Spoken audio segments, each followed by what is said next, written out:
AITA telling my in-laws to get out of my house after the way they acted after their son spilled some water.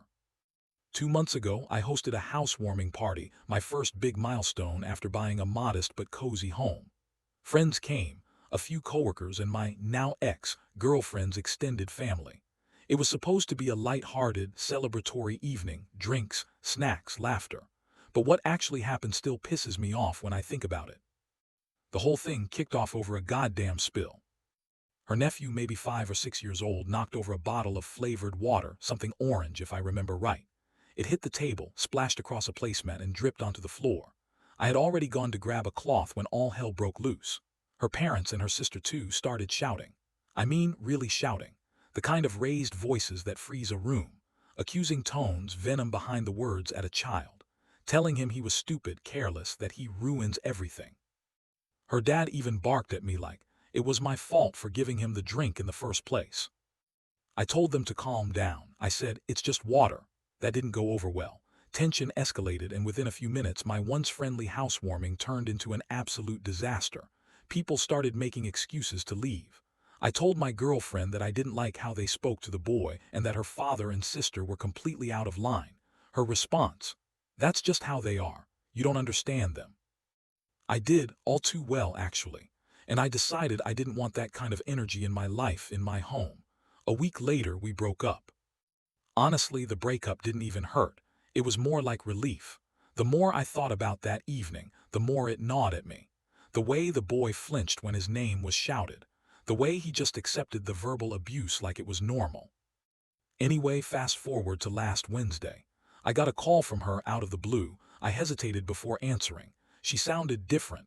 No attitude, no emotional manipulation, just tired and unsure. She asked me to come over, said she needed help. I went, half expecting some convoluted apology or maybe even an attempt to patch things up. It was.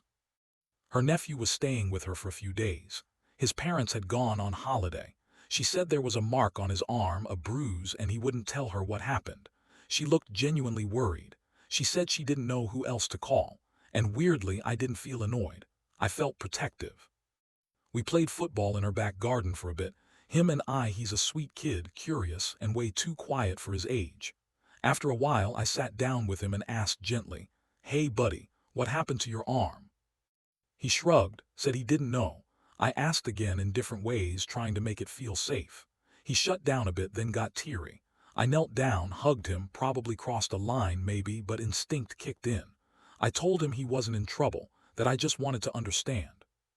It took a little while, but eventually, through stifled sobs, he told me. His dad did it, just once, he said. He was really angry. That was his wording. I asked if it happened before, and he said no, not hitting.